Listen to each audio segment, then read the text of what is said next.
Halo, perkenalkan nama saya Akrom Zidan dari kelompok 4 Kewarganegaraan 25 dan saya akan membahas tentang Monumen Jenderal Ahmad Yani yang ada di kota saya, yaitu Kota Magelang. Monumen Jenderal Ahmad Yani terletak di tengah Kota Magelang, Provinsi Jawa Tengah, tepatnya di Jalan Pahlawan, Kecamatan Magelang Tengah. Lokasinya sangat strategis dan memiliki latar belakang Gunung Sumbing. Monumen Jenderal Ahmad Yani diresmikan pada tanggal 19 Juni 1972. Monumen ini merupakan proyek Hankam atau Pertahanan Keamanan sebagai tanda jasa perjuangan Ahmad Yani dalam menegakkan Pancasila sebagai ideologi negara Indonesia. Patung ini merupakan sumbangan dari Kodam ke-8 Brawijaya. Ukuran dari monumen ini adalah memiliki panjang 4 meter, lebar bangunan 2 meter, dan tinggi bangunan setinggi 5 meter. Monumen Ahmad Yani kini sudah dikembangkan menjadi ruang publik terbuka hijau, lengkap dengan air mancur, taman modern, dan akses wifi gratis oleh pemerintah Kota Magelang. Monumen Ahmad Yani menjadi lokasi favorit warga untuk berkumpul dan melakukan aneka aktivitas, baik secara pribadi maupun aktivitas sosial. Di sini, pengunjung dapat belajar sejarah sekaligus hangout di lokasi. Banyak yang mengira monumen ini didirikan untuk memperingati peristiwa G30 SPKI yang merenggut nyawa Jenderal Ahmad Yani. Namun, setelah melakukan berbagai wawancara dengan sumber-sumber yang terkait, monumen ini ternyata didirikan untuk memperingati perjuangan warga Magelang mengusir penjajahan Belanda dan Jepang pasca kemerdekaan Indonesia pada tahun 1945. Sekian adalah informasi yang dapat saya berikan. Terima kasih.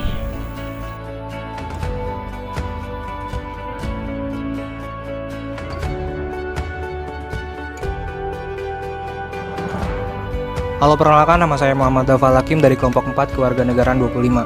Setiap kota di Indonesia pasti mempunyai lambang tersendiri bagi kota mereka, dan lambang tersebut biasanya berdiri di tengah kota mereka karena menandakan sebuah kejayaan dan mencirikan sebuah kota serta sejarah di masa lalu yang terlambangkan megah dalam simbol serta pusaka.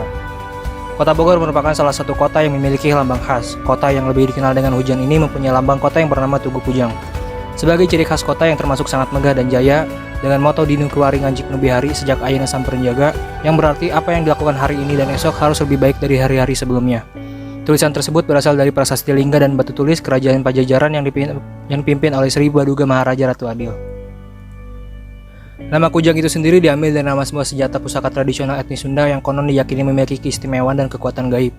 Dan sejak zaman Kerajaan Pajajaran, yaitu pada abad ke-14, pusaka Kujang sudah dikenal oleh masyarakat Sunda yang fungsinya sebagai peralatan pertanian, yang membuat pusaka ini tidak bisa dipisahkan dari masyarakat pada masa pemerintahan Prabu Siliwangi pada saat itu, dan lebih dikenal oleh masyarakat luas khususnya Jawa Barat sebagai pusaka Prabu Siliwangi.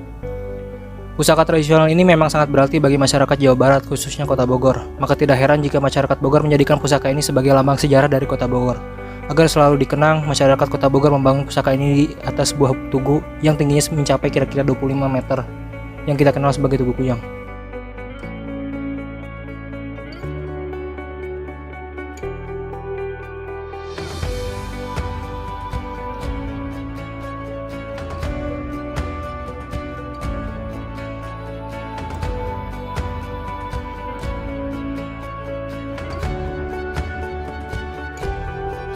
Halo kawan-kawan, nama saya Ahmad Ausaf Ahmad Gaisyam, mahasiswa jurusan Teknologi Informasi. Di sini saya akan menceritakan tentang salah satu peninggalan Wali Songo, yaitu Giri Ketaton. Giri Ketaton adalah sebuah peninggalan dari Sunan Giri berupa tempat ibadah. Giri Ketaton ini terletak di Kabupaten Gresik, Kecamatan Kebomas, Desa Giri. Giri Ketaton didirikan oleh Sunan Giri pada sekitar tahun 1487 Masehi. Lokasi tersebut dipilih berdasarkan petunjuk Syekh Maulana Ishaq atau ayah Sunan Giri atas dasar kesamaan segenggam tanah yang dibawa dari Samudra Pasai. Lalu di sebelah ke kiri Giri Ketaton ada dua papan yang berisi informasi tentang Giri Ketaton. Papan yang pertama berisi tentang infografis dari Giri Ketaton, seperti lokasi-lokasi yang ada di Giri Ketaton ini, dan yang kedua berisi gambar dari Giri Ketaton jika dilihat dari atas. Lalu di bagian tengah yang tepatnya berada di puncak tertinggi Giri Ketaton terdapat tempat ibadah yang biasa disebut dengan musola. Kiri Ketaton ini awalnya adalah sebuah pesantren tempat Sunan Giri mengajarkan ajaran agama Islam kepada para santrinya itu. Lalu, pada tanggal 9 Maret 1973 hingga 15 Juni 1973, tepatnya pada hari ulang tahun yang ke-477, Giri Ketaton ditetapkan sebagai pusat pesantren Kanjeng Sunan Giri. Lalu, di sebelah kanan Giri Ketaton terdapat dua buah kolam wudhu yang biasa digunakan untuk berwudhu. Sekian informasi yang bisa saya berikan.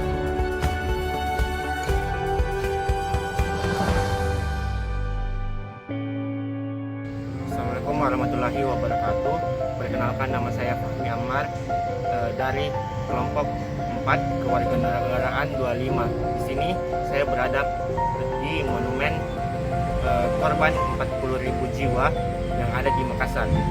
Monumen korban 40.000 jiwa ini terletak di utara kota Makassar, tepatnya Jalan Korban 40.000 Jiwa, Kecamatan Kalo, Kota Makassar. Relief pada monumen ini mengingatkan betapa rakyat yang hanya mendengar kabar bahwa Indonesia telah merdeka dikumpulkan di tanah terbuka, lalu diberondong dengan senapan otomatis, dan mayat mereka kemudian dikuburkan di satu liang. Di salah satu sisi bangunan ada sebuah patung dengan tinggi sekitar 4 meter. Ini menggambarkan seorang korban selamat tetapi dengan kaki buntung, dan salah satu lengannya menggunakan penyangga. Monumen tersebut berdiri sebagai pengingat peristiwa tahun 1946 hingga tahun 1947 silam, di mana pada saat itu menjadi lembaran kelam bagi masyarakat Sulawesi Selatan. Sebanyak 40.000 orang tewas dibantai oleh pasukan Belanda yang dipimpin oleh Kapten Raymond Paul Pierre Oosterling dalam sebuah operasi penumpasan pemberontakan. Menurut cerita yang beredar di masyarakat, tempat inilah yang menjadi lokasi penguburan massal dari korban-korban tersebut. Demikian yang bisa saya sampaikan. Assalamualaikum warahmatullahi wabarakatuh.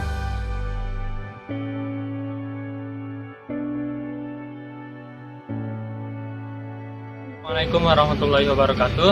Saya Zaki Aulia Dieza, berasal dari Bekasi. Di sini saya akan menunjukkan kepada kalian sebuah monumen yang berada di Bekasi bernama Monumen Perjuangan Rakyat Bekasi di Jalan Veteran. So, check this out. Yap, kawanku semua, saat ini kita berada di Monumen Perjuangan Rakyat Bekasi. Letaknya berada di alun-alun kota Bekasi, Jalan Veteran, Bekasi Selatan. Monumen ini sebagai simbol resolusi rakyat Bekasi dan kepatriotan para pejuang, serta untuk memperingati penolakan negara RIS oleh warga Bekasi pada tahun 1950. Tujuan lainnya didirikan monumen ini sebagai peringatan HUT RI ke-10 dan HUT Kabupaten Bekasi ke-5. Ya, cukup rindang untuk dinikmati oleh kita semua. Jadi, jika kalian sedang berkunjung ke Bekasi, jangan lupa untuk berkunjung ke sini ya. Sekian dari saya. Assalamualaikum warahmatullahi wabarakatuh.